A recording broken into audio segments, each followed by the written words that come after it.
Hi, my name is Morgan Bruss, and I'll be doing my educational giant report on John Dewey. John Dewey played one of the biggest roles in education reform in the 20th century. He's widely known, especially today now, for just all of his contributions to educational reform at the time because they were huge. He threw a lot of curveballs at what was the original authoritative kind of approach to teaching. So even though he's well known for his contribution to education, he also wrote works about many other things. He wrote about experience, nature, art, logic, inquiry, democracy. He didn't have all his eggs in one basket. He was also an American philosopher, a psychologist, and a huge representative of the progressive education movement at the time, which I'll talk more about later. So, to back up a little bit, how did he become all of these things? Well, he was born October 20th, 1859 in Burlingame, Vermont, to a modest family. He went to college at the University of Vermont and graduated in 1879. He tried a couple years of teaching at high school and in elementary school, but it didn't really take him very long to realize he was unsuited for teaching in those environments. So he continued his education at Johns Hopkins University and got a PhD. From there, he became a teacher at a college, the University of Michigan. After a few years there, he ended up teaching at another university, the University of Chicago, which was newly established at the time in around 1894. So this was really important because this is where he began to develop many of his essential philosophies that later caused the writing and publishing of many of his works, his major works in education especially.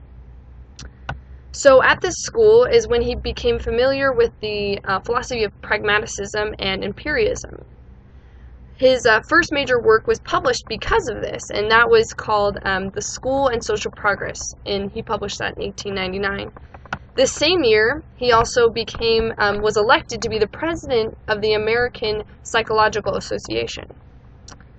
So, thanks to this journey he kind of took, he was able to develop his own beliefs and his own philosophies, and his degree and experience was what allowed him to be able to share his ideas with the world and to get published and to get his ideas out there. And they spread from there.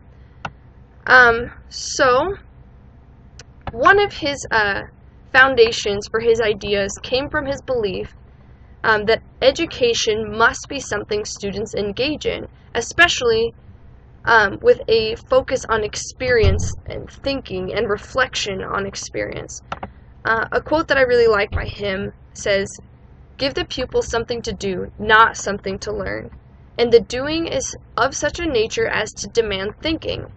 Learning naturally results."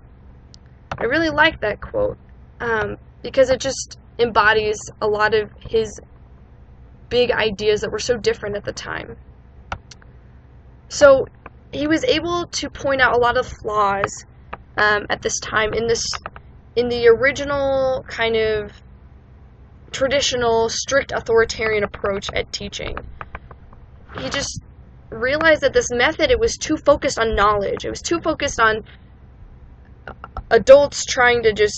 teachers trying to just unzip their brain and pour out knowledge into the kids' heads. But really, teaching doesn't work that way. It doesn't stick with you. You don't really understand it and learn when someone is just throwing a lot of information at you. He became this strong advocate for what was referred to then as the progressive learning. He knew that teachers were essential to helping students, kind of helping guide them in learning from the experiences that they've had and really interacting with them and learning about them and where they come from. And this he knew would have an impact on his teaching to help them know how to learn from what they've gone through. So in addition to having, in addition to the authoritarian approach not really working to help them learn, he also knew that it was education overall served an even broader purpose, a social purpose, meaning that the school would help shape students to become future members of society. And if all they've ever known was that, like in class, the way things were set up, is, we follow the teacher, that's what we do. It's a dictatorship. Well, he wanted them to realize that that's not how it should be. It should be a democracy. Everyone should have a say. Everyone should feel like what they want, their opinion is important, and that they can make a difference. Interaction was just key with all of this. Interaction between the teacher and the student, and just knowing where they come from, knowing what experiences they had that led up to this point.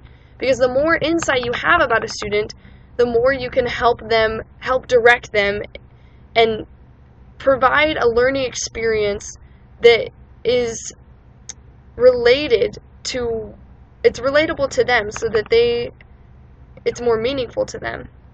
In high school, I had a teacher, my English teacher, his ideas seemed so much like John Dewey's ideas. He was there not to stand there and just throw knowledge at us, but he was there to guide us. He would ask us questions, get us thinking deeply, and trying to see what experiences we've come from and what ideas we have, and help us move forward from the things that we've experienced.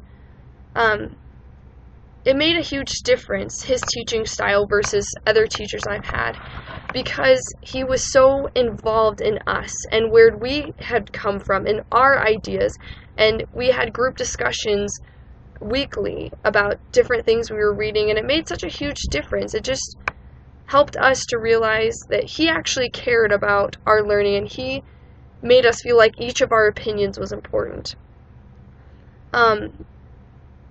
Really, I don't think enough people incorporate what John Dewey, what his ideas embodied. If more teachers were teaching that way, trying to really get to know students and making them feel like their ideas are important, it makes a huge difference. It makes them want to learn. It makes them want to grow and to become something, and to realize that the experiences they've had are good, and that can help them to become the people that they can be.